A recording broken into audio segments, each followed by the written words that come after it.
I'm going to, of course, move on to talk about, well, mostly talk about Alexander the Great, who's really the most famous figure, of course, of this time period here. Of course, I'll get into, the rise of Macedonia, who's a small little kingdom that kind of emerges out of nowhere, of course, in northern Greece. So I'll talk about that.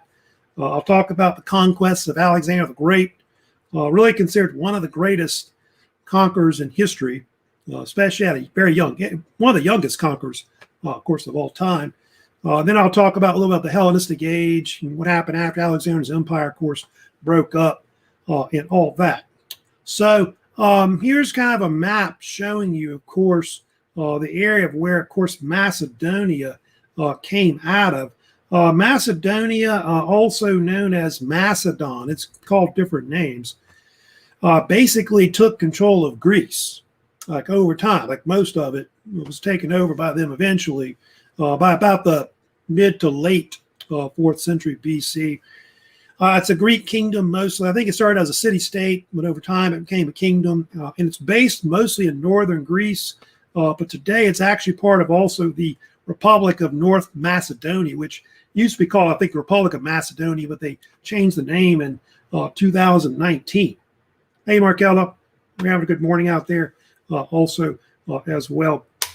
So, yeah, let me blow it up here, but you can see the area of Macedonia was most of the area that's kind of above Thessaly in Greece today, but really it includes an area which is like kind of this area also here too, like in the area where Thrace is, and also up in here, more in the Balkans area. It's up in there where that other state is that's there today, but I think they call it Macedonia here in Greece, mostly kind of in this area right here is about where it is. The names of Macedonia and all. Of course, we'll get into it later. But the term Macedonia, they say it came from some kind of ancient ancestor, like maybe an early ruler of theirs, who went by the name Macednos. And so over time, the name became, I think they really pronounced it Macedon. That's how they said it. But over time, they kind of slurred it with a C. So it became Macedon or Macedonia over time. And suppose the name Macednos means either Highlander or Tall One, because of the fact that most of Macedonia existed or exists still today in what is the Pindus Mountains, which are up in the northern part of Greece today. However, the state itself didn't really take off till probably about the mid 5th century BC, when you get Philip II. I'll talk about him, who's a great ruler.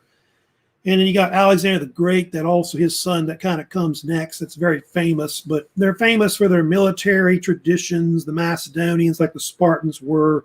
And they're also known for forming a vast empire, that would defeat the Persian Empire, that would create the so-called Hellenistic Age that I've kind of talked about before recently. So I'm going to go ahead and first talk about, of course, today, King Philip, who we'll get here into today. Philip reigned, you can see, about the mid 4th century BC. Here's kind of a picture of him right here.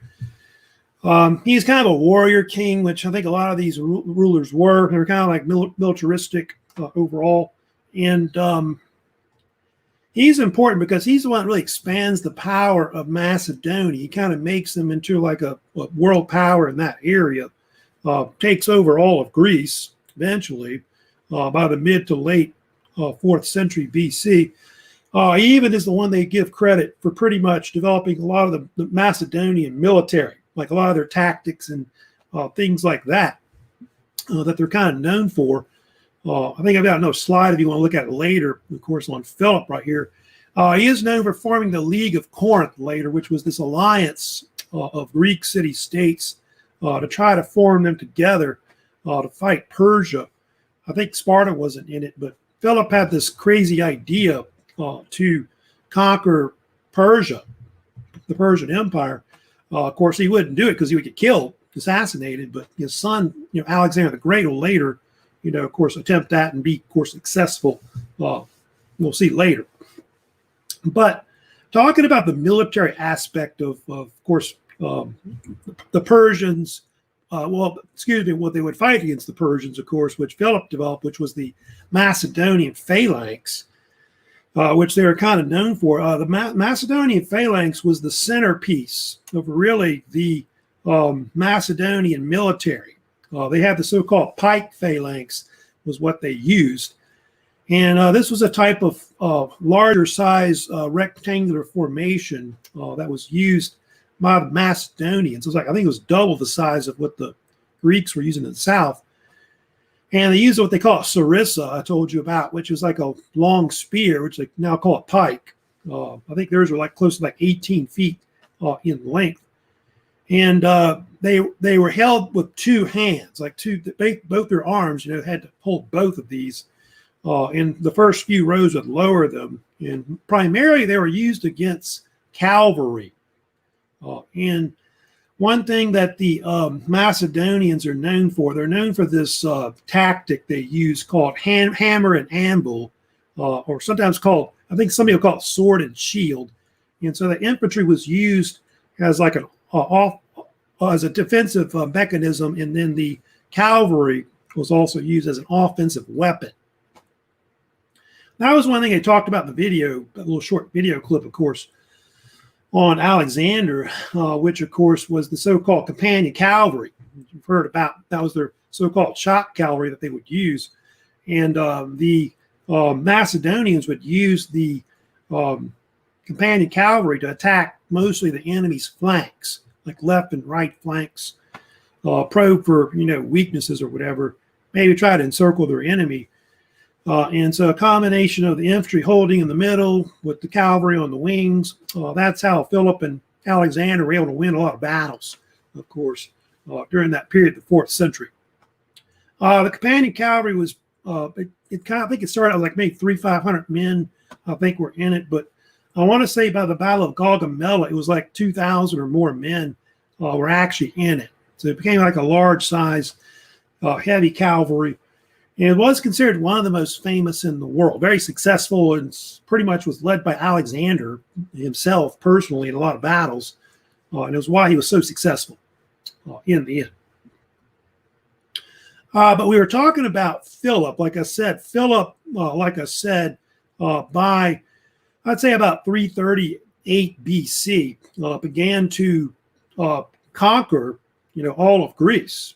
With his son, Alexander at his side, and all of that. And I told you how they formed this alliance against the Persians called the League of Corinth.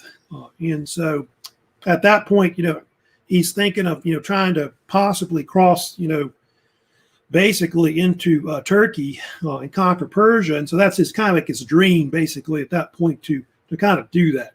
I guess to finish the so-called Greco-Persian Wars, which had, I guess, ended in a draw between both sides previously, in the previous century anyway.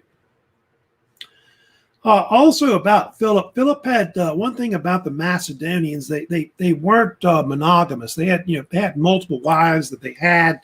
Although if you know about Philip, he had a primary wife that he had that's famous, you may have heard of, named Queen Olympias, who was from Epirus, which is, I think, where Albania is today. She's kind of important. She's around a long time. She's the mother of Alexander the Great. She's the queen of Macedonia.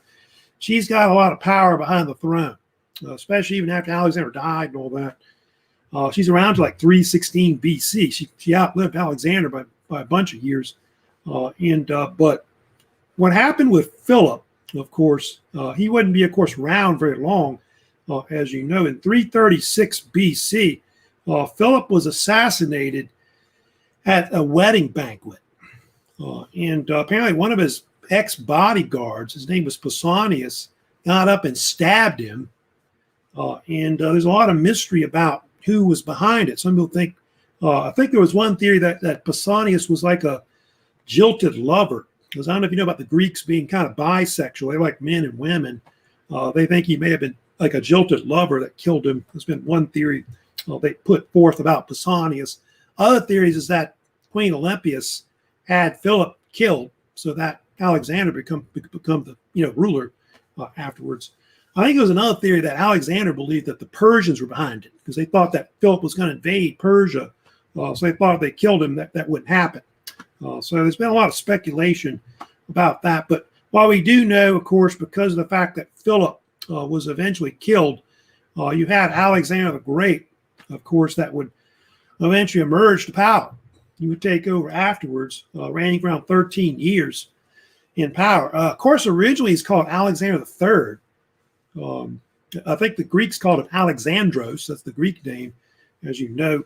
That's just the westernized name. But he would become king of Macedonia. And later on, of course, as you know, in the future, he's going to, of course, be given the nickname the Great, which I don't think that was a nickname that he was, of course, called in modern times. A little bit about Alexander the Great. Of course, very, very young when he came to the throne. He was only 20 years old when his father died. He was 32 when he died. So he died very, very young. He is considered a military genius, so he's kind of up there with Napoleon, Julius Caesar, and a lot of these other great ancient, masterminds, as General Hannibal, if you've heard of him, Scipio, Africanus, of course, another one. Of course, never defeated in battle. That's one thing he's well known for. He was never defeated. I think only his men defeated him later, if you know about that, when they mutinied, of course, against him.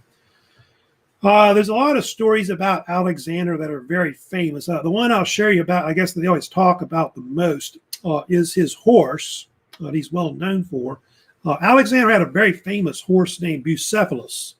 In fact, the name in Greek meant ox head, and it was a gift to his father. However, the horse was so wild, nobody could ride it.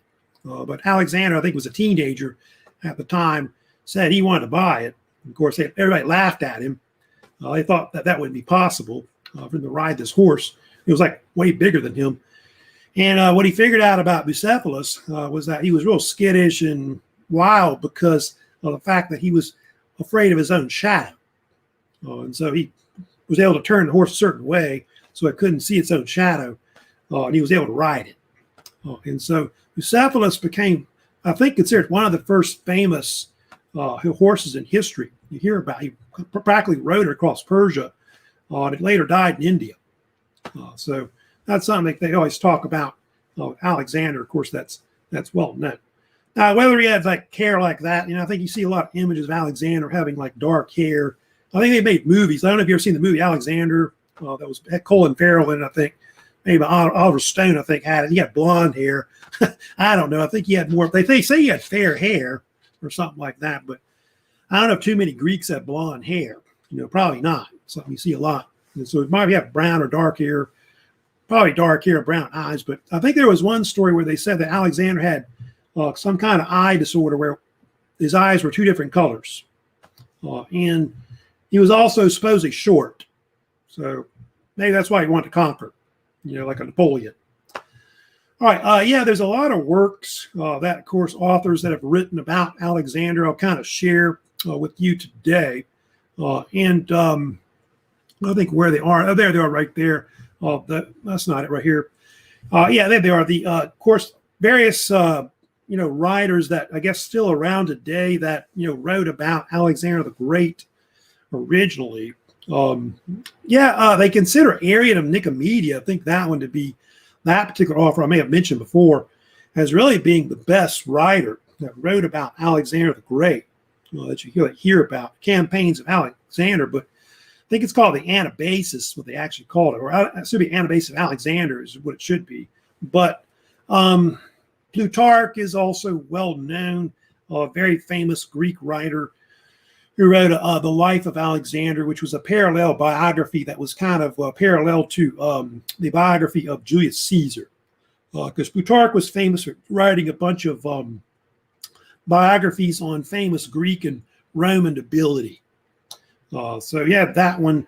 Quintius Curtius Rufus was a Roman writer as well, who had a book later called The History of Alexander the Great. That was written a little later. So Plutarch and Arian are kind of a little older than that.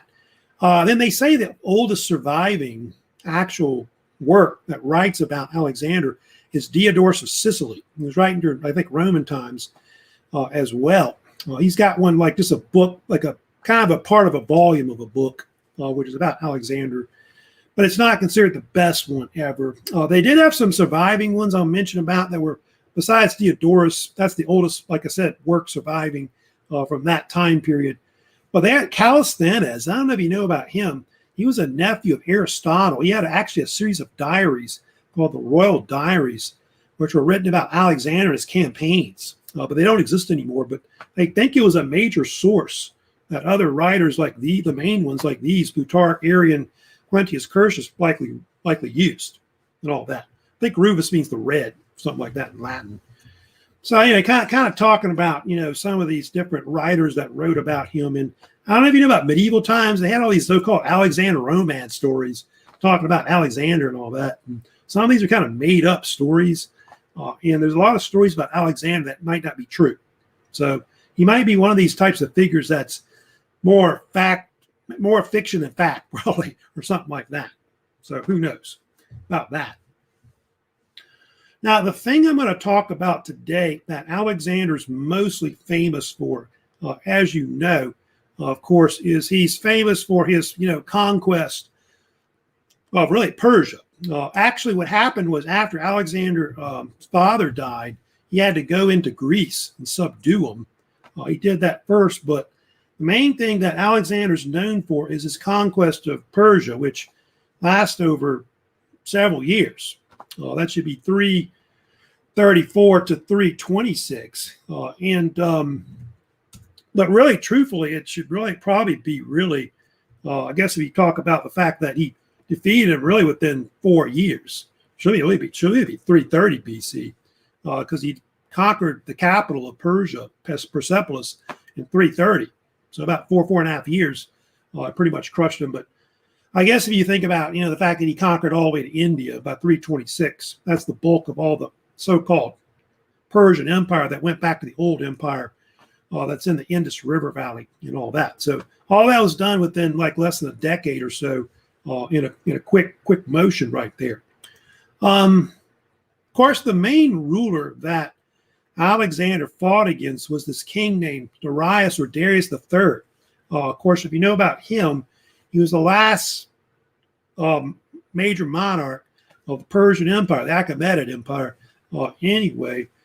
So he would defeat him, and he was much older than Alexander. I want to say he was 34, or something like that, in his mid-30s. I know when Alexander invaded, and Alexander was 21. So you can imagine he didn't really think much of Alexander when this guy invaded and all that. But he's going to find out that Alexander and his forces are, pretty good. They fight, of course, against eventually. So I do have maps showing you the route that Alexander takes, of course, with his conquests. Of course, took over all of Greece pretty much at that point. But from there, starting around 334 BC, you can see he's going to march from pretty much west to east throughout the Near East. So he'll march into Turkey, he'll march into Syria, down into like where Israel, Egypt is. Then he'll push into Iraq, Iran, Afghanistan, Pakistan, and then I think they say part of northern India was also taken over at one point. So you can see, it was a massive empire that he would conquer and form, which it did not last very long. The empire was only around for a few years before it died. And what happened was in the spring of 334 BC, Alexander amassed a force, which was kind of a coalition of like Macedonian troops and also Greek forces in that, so-called League of Corinth that we talked about. They kind of put up forces to fight the Persians. They crossed the Hellespont that I talked about before. They think sometime around April, May 334 BC, which is, by the way, not that far from where ancient Troy is today. The site of it is like Hisarlik that I talked about before. So you can see in this map here that it's about right here where they crossed over here. There's a famous story, which is kind of a side story, which you don't really have to know about, but supposedly Alexander visited ancient Troy because he wanted to go see the tomb of Achilles. Because I don't know if you know this, Alexander was a big fan of the Iliad. In fact, if you know about it, I told you before, Alexander had been tutored by Aristotle Aristotle had given him a personalized copy of the Iliad, and so he had always been a big fan of Achilles. And so he went to visit his tomb, which supposedly was there at that time, and he supposedly took what they think was the shield of Achilles for good luck. You can see kind of the first battle. Well, yeah, I don't know if you can see it right here, but one of the first battles they fought was a battle kind of up in the northwestern part of, you can't really see it, I guess, right here, but it was fought about right here, northwestern Turkey, very close to where the, about where ancient Troy is today. And he fought a battle called Granicus River, I think it's called, considered one of the first of the three major battles where Alexander's forces fought against the Persians. The three big battles were Granicus, Issus, they say Issus, that's how they say it, and then Gaugamela. That battle, which really the two on the end there, Issus and Gaugamela, are really more famous due to the fact that King Darius would fight Alexander in both those battles. That was there. It was a smaller force, so it really didn't do much to stop Alexander. Alexander just pushed inward. You can see there, pushed them aside, and then pushed into Asia Minor, into Turkey. And you can see here in the map, the Greeks under Alexander free up all the Ionian states that are basically here, that are up and down the western coast of Turkey. And they all join up with Alexander as he pushes inward into, of course, Turkey. I actually had mercenaries on the other side that fought against him, which he wasn't too happy about. And he had some of them killed or enslaved that fought with the Persians on their side on some of these battles, which was true about that. Now, because of the fact that he's starting to slowly take over Asia Minor, which is Turkey, the main battle that's going to be really important, you really read about, is the Battle of Issus that I want to talk about today. I think they consider that one to be the most pivotal battle. That was the turning point of the whole, wars between Alexander and the Persian Empire. And Alexander was slowly, going eastward and starting to go into Syria, down the, the coast of the Mediterranean Sea, close to where the Gulf of Issus is. And what happened was it caused a showdown between Alexander and Darius the Great, Darius III, who was in Persia at the time, heard about Alexander invading, so he amassed a huge force, marched westward to attack Alexander in Turkey and part of Syria. So it happened in November of 330 BC that the two sides would eventually meet it out for the first time, like both these two kings at that point. You can kind of blow it up here, but you can see it's kind of strange here. They're kind of facing the opposite directions. You might wonder why that is. It seems like the Persians are coming from the east, he's coming from the west. Well, apparently they passed each other up, the armies. They had to go back and fight each other. So you got this, kind of river in the middle that's right there. There's some mountains that are to the left side of the flank of the Persian. Then they have the Gulf of Issus over here. There's a town named Issus, I think it's nearby, where it's named after, of course, today. But what happened in the battle, which is very famous, was that Alexander's forces, using his companion cavalry, spearheaded the main attack against really Darius's mostly his left flank. I think they were both trying to turn their flank, is what they tried to do. You can see that Darius tried to turn Alexander's left flank. You can see on the left, like right here, like using his cavalry, and then Alexander, mostly using cavalry, would turn his left flank over here. And of course, what ends up happening, Alexander's forces basically smashes through. And one thing that's very famous about Darius III, he was kind of known for in this battle, and they think also later Gaugamela, was that he fled the battle because Alexander attacked right at Darius III and his bodyguards, and I guess he saw them coming and just took off running at that point. And the battle was lopsided, by the way, total lopsided battle. I think I think Darius had more forces. I want to say he maybe had as much as 60,000 troops. They think on his side, but because of the fact that he fled the battle, his troops basically gave up the battle, and they suffered. I think at least half their forces was killed, wounded, and captured pretty much in the battle. One thing that's very famous, that's kind of funny about the battle of Issus, Darius's mother, his wife, and his 2 daughters were all captured by Alexander. And his mother was so mad about the fact that Darius was such cowardice, she actually changed sides and started supporting Alexander afterwards. Alexander later also went on to marry one of his daughters, Darius's daughters, also as well. I think he also sees their royal baggage, his war chariot, I think was left behind or something like that. So Issus was like a major turning point, like I said, in the whole thing. So what happens is, because of this, what's going to happen? He's going to eventually march into Egypt. So he's going to eventually go to this map here. I'll show you right here. But he's going to march basically eastward.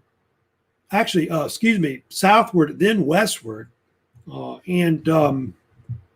he was like, you can see the battle of Issus was like right here where the X is. Comes down the coast here. It's really weird, but it took him actually 7 months to take Tyre, which was a fortified city that was, in Lebanon. That was his hardest thing really to do. Then he marches into Egypt at that point. And in Egypt, one of the things that he does that's very famous, he goes to visit the Oracle of Siwa, which was the main oracle of the god Amun. Which, they still practice that religion and god over there. And suppose the oracle told him something, some kind of prophecy, but they don't know what it is. It's very, very secretive. But they declared Alexander to be Pharaoh of Egypt. And he was also declared to be the son of Amun, or Amun-Ra, afterwards. When he was there, as you know, Alexander also built the city of Alexandria, which is, of course, now there today. He began designing it and all that, where all the streets would go and buildings. And then later on, as you know, he was later buried there, they think, after his death. At least that's the theory on where his tomb is today. But everywhere Alexander would conquer, he would build these Greek-style cities, like in parts of the Near East, like in Egypt, in, I guess, Iran, Iraq. I think he even built some in, like, India or something like that at one point. They kind of were supposed to be like Greece, like a mini Greece or something like that, more or less. So at that point, you can see Alexander's, if you go to the map here, he's starting to take over like all the western part of the Persian Empire. So he's got like Turkey over here, Syria, Lebanon, Israel, and Egypt. So all this stuff here that's west of the Euphrates is pretty much, all taken by Alexander. So he's just taken over at that point.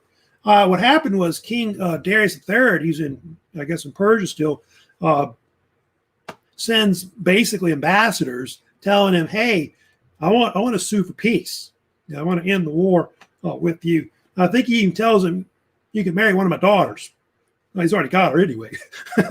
So it's kind of a funny story. I don't know if you heard about this before, but Alexander had a meeting with his generals to decide, should we, conquer the rest of Persia, or should we, sue for peace?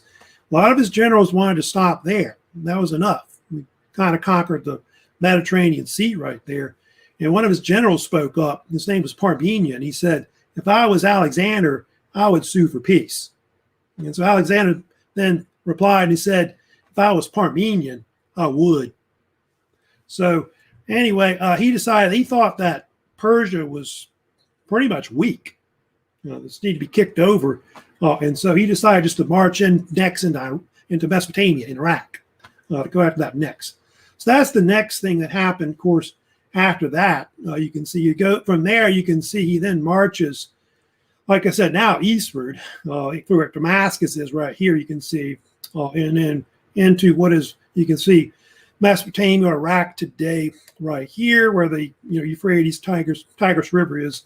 They think somewhere between Iraq and Iran. I think it's in I want to say eastern Iraq today.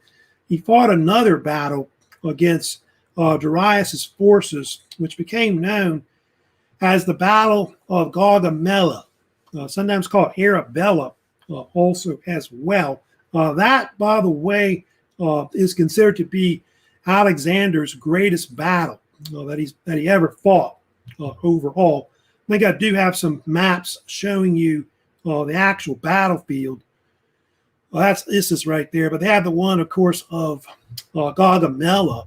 They have right here, which that battle was totally different compared to the one at Issus. Although tactics-wise, I think he kind of did something similar to it if you think about it. But Gaugamela is considered to be Alexander's greatest battle, his greatest victory overall, because of the fact that he defeated an army that was like five times larger than his own army.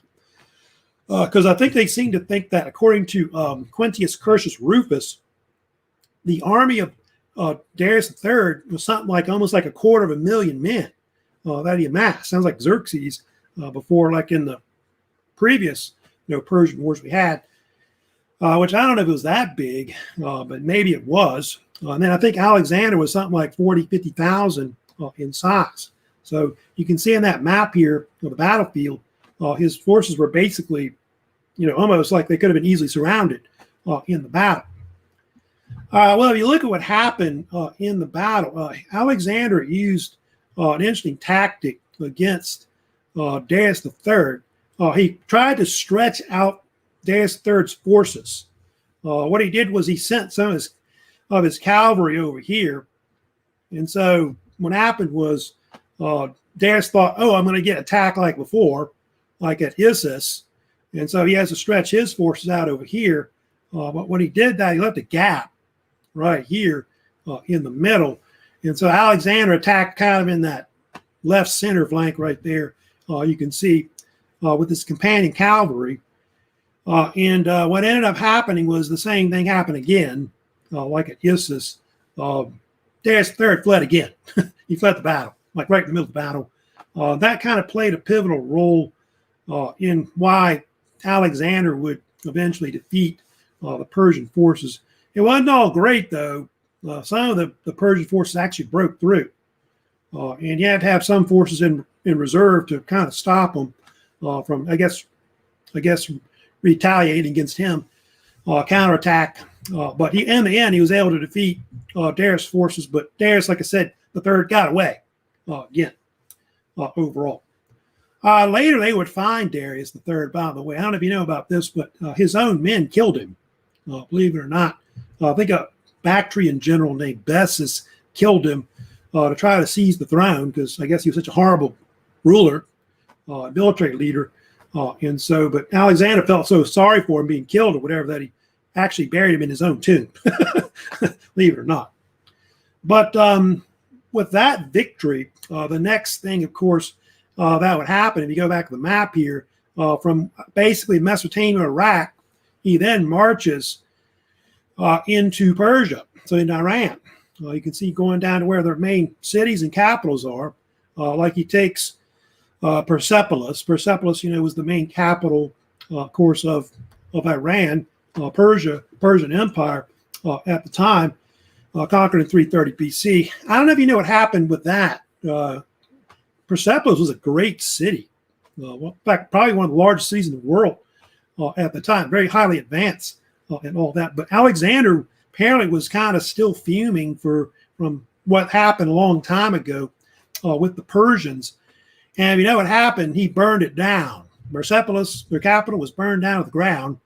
And so if you go to Iran today, southern Iran, it's all just ruins today because he had it destroyed. At that point, pretty much Persia, he's the ruler now. So he pretty much has taken over Persia. So obviously Alexander's 25 years old, one of the youngest conquerors of all time at that point.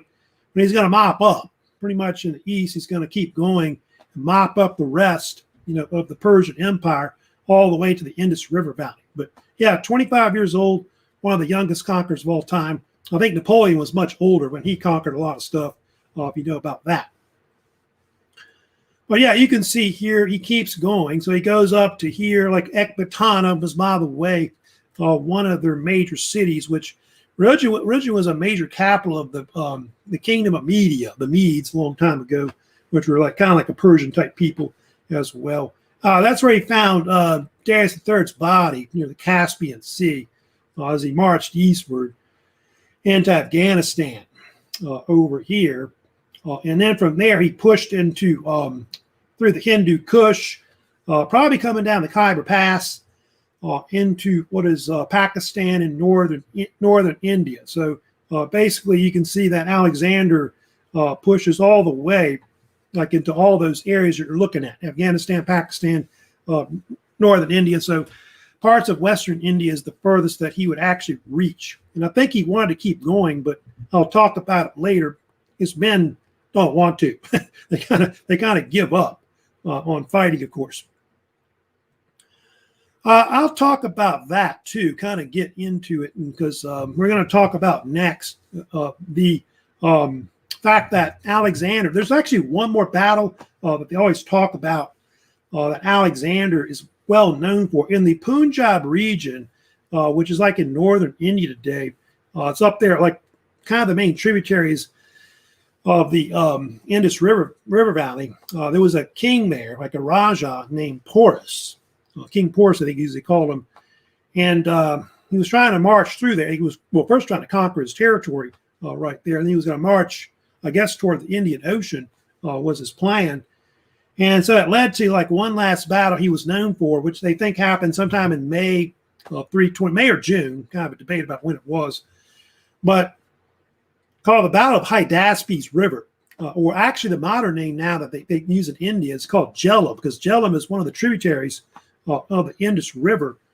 And it's a very famous battle. One thing that that's very well known was at the time the monsoon season was starting in India, and the river was getting really swollen, like flooded. And Porus's army was on the other side. And so what Alexander decided to do was cross the river and flank Porus, like on his, I think, right flank it was. It was considered one of the greatest tactics, I think, in ancient times. That was like before, I guess, Hannibal came along. Pretty amazing to take your army and, I guess, move it like a 90-degree angle, which he did. And he was able to defeat Porus's forces. But Porus is interesting. Porus, kind of befriended. They kind of befriended each other after the battle. And Porus became like a satrap type governor of that region afterwards. They kind of became friends and all that. But that battle is known, like the Battle of Hydaspes River is known for Alexander's horse getting mortally wounded and died later. I think he built a city after it or something like that, supposedly. So yeah, he basically absorbs like all that area like around India. He takes in and it starts adding that to his vast empire. And then he was going to march eastward into, I guess, India proper, reach the so-called Eastern Ocean or Indian Ocean that was there. But his men didn't want to keep going. They had been fighting for years, I guess, 8 years or whatever it is they've been fighting. And so they mutinied. They didn't want to go any further. They wanted to go back home or go back west and all that. And so they say, I think the story was that Alexander sat in his tent and basically cried because he couldn't conquer anymore. So that's basically it for that. The map shows you like the route that he took back to get back to the west. I'll kind of blow it up here, but you can see from there, he then came down to the mouth of the Indus River. And what happened was they went back, he split up his forces. Some force went back by sea, like through the Persian Gulf here. And then the rest of his force, he took personally back through the deserts of Persia, like right here, getting back to eventually Babylon, which I think he returned, I want to say, in 324 BC. And they say that Alexander actually lost more men on the way back, trying to get back home, than all of his battles combined. Those men like died of heat exhaustion, malaria, lack of food, water, whatever. And so he lost a lot of his men himself on the way back. So, but yeah, I think some people thought maybe he might have gotten wiped out or something, I think, at one point. But he would eventually make it back. eventually. And of course, when he returns, if you know about this, within like a few months right afterwards, he dies at the age of 32. I think the traditional date now is June 10th, 323 BC, which is, by the way, almost 13 years that he actually reigned overall. There are a lot of rumors about what killed Alexander. Of course, the two most popular, debated today is that he died of some kind of illness. I think the common thing is malaria, that he was bitten by a mosquito and got something similar to that, either malaria or some other kind of similar type of typhoid fever or some kind of similar type of illness that's gotten from, mosquitoes in general. Also poison. Poison has been also another thing that they speculate as well. In fact, his mother, Queen Olympias, that's what she believed, that Alexander was poisoned. So that left a lot of problems afterwards. I think they've made paintings of Alexander, on his deathbed, which is right here. I think there was one done years ago. It was like Carl Theodor von Pilati. Looks like he did one years ago, right there, where he's on his deathbed. And his men kept coming to him and asking him, who should get the throne and all that. But the problem was that he didn't really have a legitimate heir. His wife, I'll get to, was Roxana. He had two wives, but his main wife was Roxana, who was pregnant, what would be Alexander IV later. So he kept saying, you should go the strongest. That's what he kept telling people, basically. I think he ends up picking like several men that'll kind of be like regents. There's one guy, Perdiccas, and a few others that are kind of like regents that kind of look after Alexander IV. But what ends up happening is they end up basically fighting over the throne, is what occurs. And he's got no heirs. And so, what ends up happening, you get all these generals basically following his death that start carving up his empire. All the generals of Philip and Alexander that existed at one point. And it leads to the so-called Wars of the Diadochi, as they call it. 322, 301 BC was the peak of the years, which there were actually four. First, second, third, and fourth Wars of the Diadochi. They had Diadochi, by the way, is a Greek word meaning successor. So it means Wars of the Successors, I guess, primarily. And what would happen, if you know about this, was that the generals would even kill off all of Alexander's relatives. They did. Like Queen Olympias, they killed her. They killed Alexander IV, the son of Alexander the Great. They even killed off Roxana, which was the wife of Alexander the Great. So all of them were eventually murdered at one point in all these wars that were kind of going on. And that was because I think there was one general I'll talk about later named Cassander. He wanted control of Macedonia. And so he's the one, I think, that killed off most of the relatives of Alexander, so they couldn't get the throne of Macedonia and stuff like that. Also, another thing that happened, too, was that the conquests of Alexander the Great created a new period or age, as they called it, which I've kind of talked about before. But what happened was when Alexander conquered the Near East, it spread Greek culture everywhere. So the Greek language, Greek mythology, Greek drama, whatever the Greeks were known for, religion, etc. All that was kind of, spread throughout that region. Greek philosophy, Greek architecture. Now it became a kind of like a synthesized culture of the two. But it actually means, they call it Hellenistic Age or Hellenistic period, which kind of, I think it means Greek-like age, I guess is what it kind of like means. But it's more like a mix of Greek culture with all these other Near Eastern cultures that are kind of there.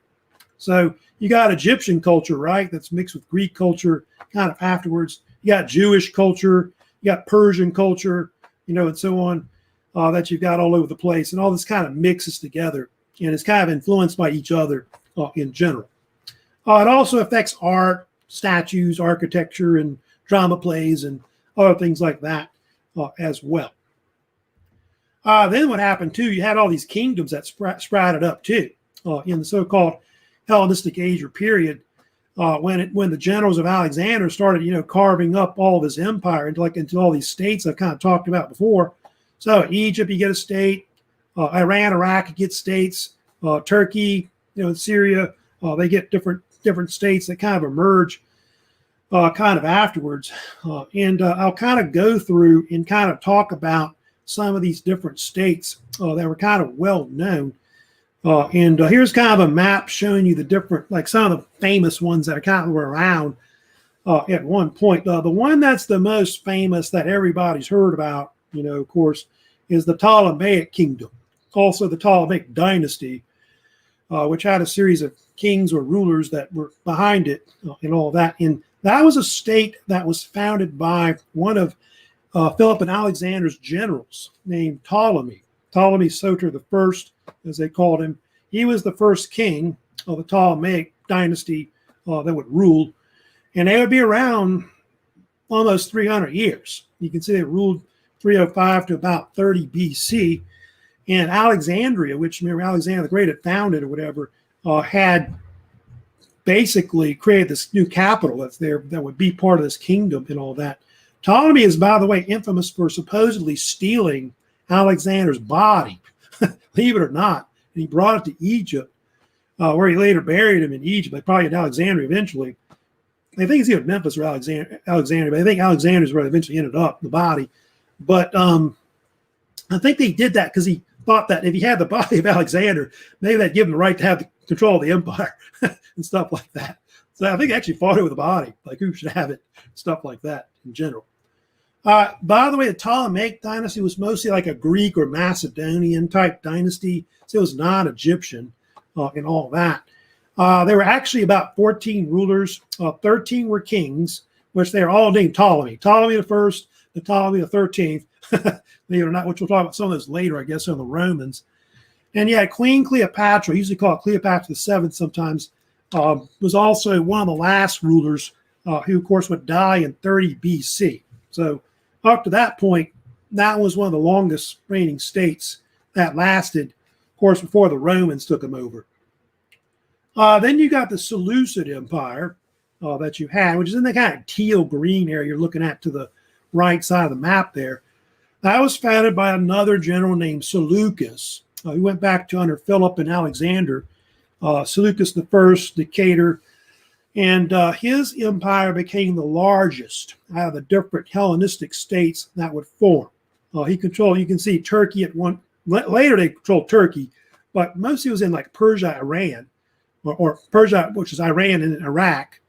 But at one point they controlled part of Afghanistan, they controlled part of Turkey, and they had a capital later, which was Antioch, which ancient Antioch is in southern Turkey, but I think they originally called it part of Syria back in those days. Oh, they had other ones too, which you can kind of see in the map. I don't know if you see that purple one right there. That's at the top. That's west of the Black Sea, which is right here called, it says Lysimachus, who's a general also as well. That was another state, Lysimachus, spelled also that way. He had a state called the Lysimachian Kingdom, which is kind of like in Thrace. It's where it was. So he had a small state there that they had. Also, Macedonia broke off, which you can see in that green area right here. That separated and became like its own kingdom, like broke off from all these other states and all that. That was something that Antipater kind of helped to start. Antipater was a famous general under Alexander and Philip, and he had a son named Cassander, and he pretty much helped Cassander to eventually become king after that. And what happened was Cassander, like I told you, killed off all the family members of Alexander the Great, killed them all so they couldn't get the throne. And so he was able to kind of create his own dynasty of rulers afterwards. They had another general I'll mention. His name was Antigonus I. They call him the One-Eyed. He was one of the very few generals that actually wanted to establish an empire with one ruler, like a king or whatever. And he actually fought these coalitions of different generals that I'm kind of talking about. He wanted to basically, have just one state instead of multiple states and all that. And he fought them out till 301 to try to do this. But what happened was the Battle of Ipsus in western Turkey, he was killed in battle.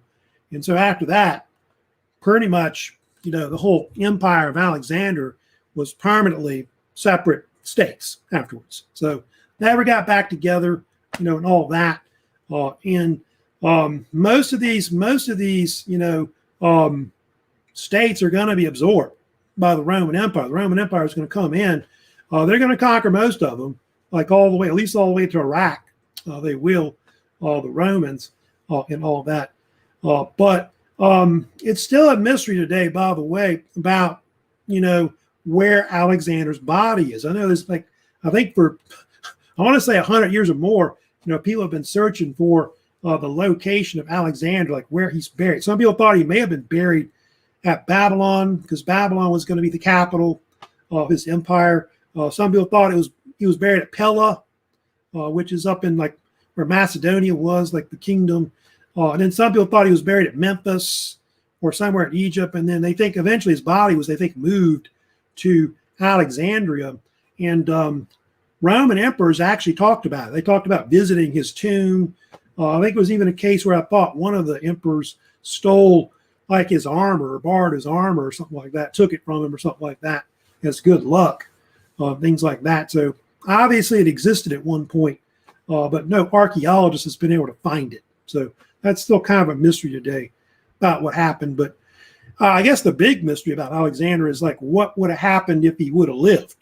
I think there's speculation that he may have gone on to conquer, maybe they think, the Arabian Peninsula. I think some people think that he may have attacked the West and conquered where Italy is, and he might not have had a Roman Empire if he would have conquered that. So that's something that could have changed history, if he wouldn't have died so young, like I said, at the age of 32. So anyway, that's my lecture course on Alexander the Great, and of course the Hellenistic Age that followed afterwards. Of course, next week I'll be moving on to talk about the Roman period. I'll get into the Roman state and the Romans. That's very famous, which we'll probably be talking about the Romans a lot the next few days, next week. But anyway, before I go, don't forget you have various assignments that are out there right now. Don't forget the second vocab. I still got it open. If you haven't turned it in, which I'll leave it open till Friday. If you haven't done that yet, get that done. India quiz, of course, that Phoenicians, Israelite quiz. I think I'm going to have both those open until Monday over the July 4th holiday and all that to get that done. Then second exam will be due later, into week 6 and all that, to start working on that. So make sure you see announcements, of course, about the second exam. I do got a review of the study guide that I've already got posted with that. So that's it for today. Yeah, I hope you have a great weekend. Of course, hey, Madison, I hope you have a great weekend and all that. And of course, I will see you, of course, next week. So y'all take care. If you got any comments, questions, let me know later, of course, on my YouTube channel. So y'all take care.